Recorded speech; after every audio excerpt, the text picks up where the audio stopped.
अस्सलाम वालेकुम व्यूवर्स, आईए केमिस्ट्री एकेडमी में आप सबको वेलकम। व्यूवर्स, आज का जो हमारा टॉपिक है वो प्रैक्टिकल एक्टिविटी से रिलेटेड है कि वॉल्यूमेट्रिक एनालिसिस या एसिड बेस टाइट्रेशन के थ्रू हम किस तरह से किसी भी मेटल का मास जो है कैलकुलेट कर सकते हैं। व्यूअर्स, एसिड बेस टाइट्रेशन की प्रैक्टिकल डेमोन्स्ट्रेशन की वीडियो हमारे चैनल पे ऑलरेडी मौजूद है, आप वहां से उसको वॉच कर सकते हैं। इस वीडियो में हमारा मकसद है कि वो परफॉर्मेंस करने के बाद, प्रैक्टिकल परफॉर्म करने के बाद जो वैल्यूज हमारे पास आती हैं उनको यूज करते हुए हम किस तरह से डिफरेंट टाइप की कैलकुलेशंस कर सकते हैं, जिसमें से हमने आज करनी है calculation of atomic mass of metal M. तो व्यूअर्स, चलिए इसको स्टार्ट करते हैं।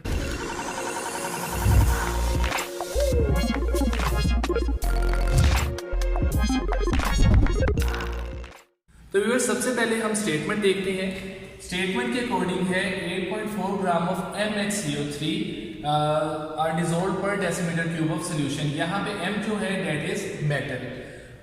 हमने इसके m का मास कैलकुलेट करना है, find out atomic weight of m। And कैसे हम फाइंड करेंगे? एसिड बेस टाइट्रेशन के थ्रू, और उसके लिए हमें प्रोवाइडेड है 0.05 मोलर H2SO4। तो सबसे पहले हम इसका कोई डाटा जो है वो लिख लेते हैं। हम कहते हैं कि यहां पे हम जो प्रिंसिपल यूज करेंगे that would be acid base titration.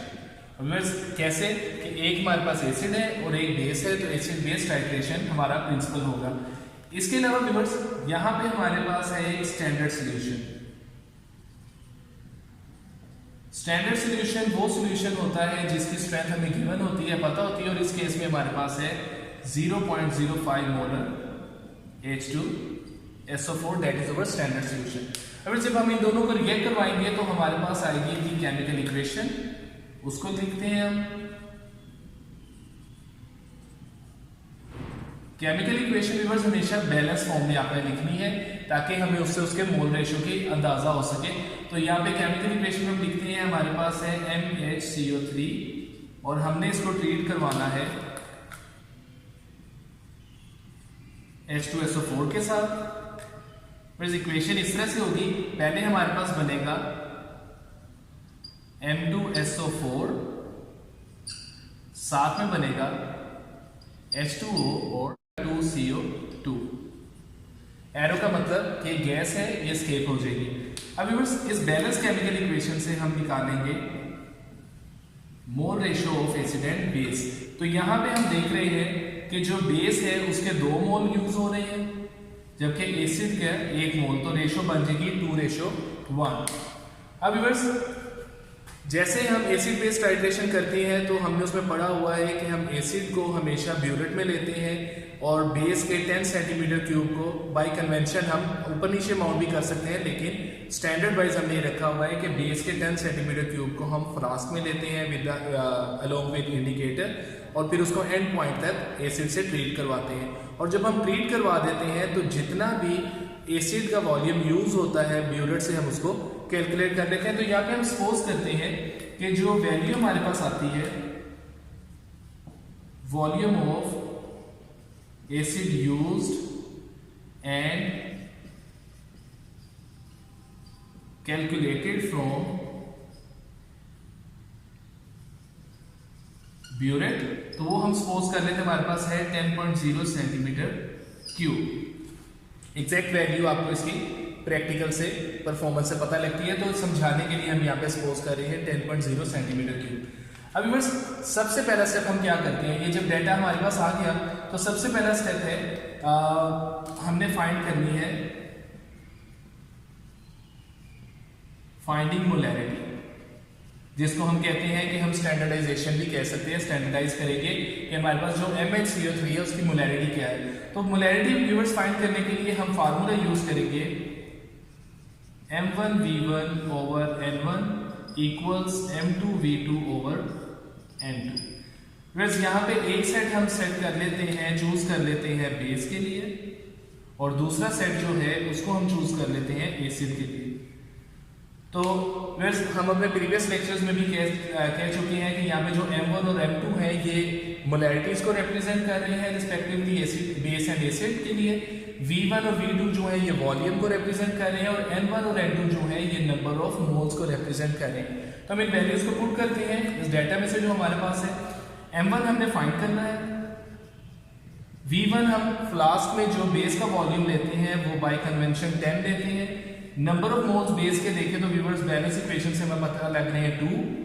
इसी तरह M2 जो है मोलैरिटी ऑफ एसिड वो हमारे पास स्टैंडर्ड सॉल्यूशन 0.05, V2 हमने सपोज किया 10 और N2 जो है बैलेंस इक्वेशन से एसिड के नंबर ऑफ मोल्स वो है 1। अब व्यूअर्स इसको फर्दर सोल्व करेंगे हम। तो ये इस फार्मूले को जब अरेंज करेंगे M1 के रेफरेंस से तो ये बन जाएगा M1 इक्वल्स 0.05 इंटू 10/1 इंटू ये इन्वर्स होगी वैल्यू तो आ जाएगा 2/10। अब इसको जब हम सोल्व करेंगे तो आएगा 0.1 m। तो हम कह सकते हैं molarity of MnCO3 is 0.1 m। ये व्यूअर्स पहला स्टेप आ गया, मोलैरिटी फाइंड कर ली हमने। अब व्यूअर्स जो दूसरा स्टेप हम अप्लाई करेंगे वो है हम यूज करेंगे formula of strength.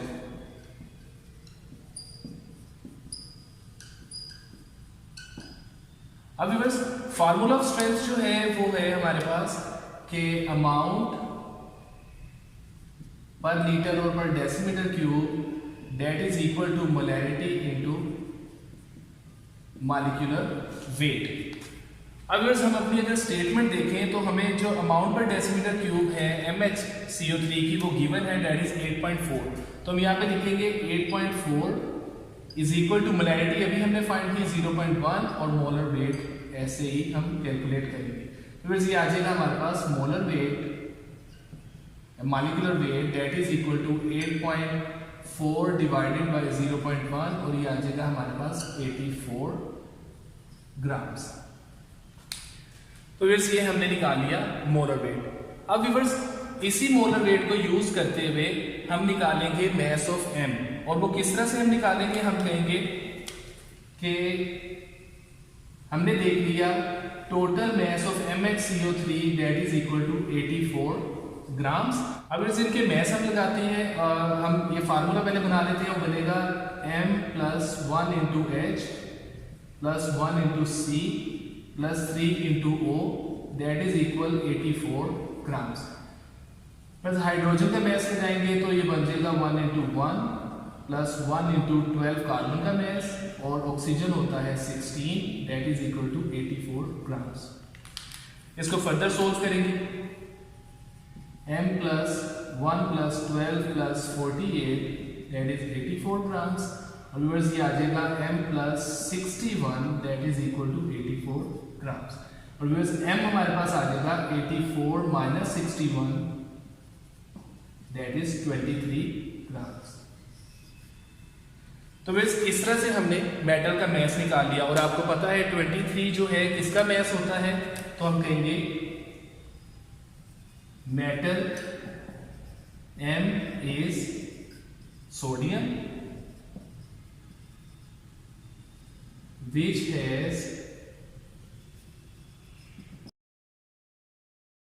atomic weight 23 grams।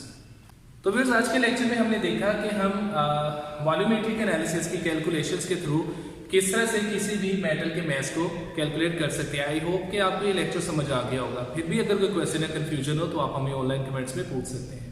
आप हमारी वीडियोस को ज़्यादा से ज़्यादा वॉच, लाइक एंड शेयर कीजिए और हमारे चैनल आइए केमिस्ट्री अकेडमी को ज़रूर सब्सक्राइब करें ताकि हम इसी तरह नए नए लेक्चर्स और वीडियोस के साथ आपके सामने हाजिर होते रहें। अल्लाह हाफिज़।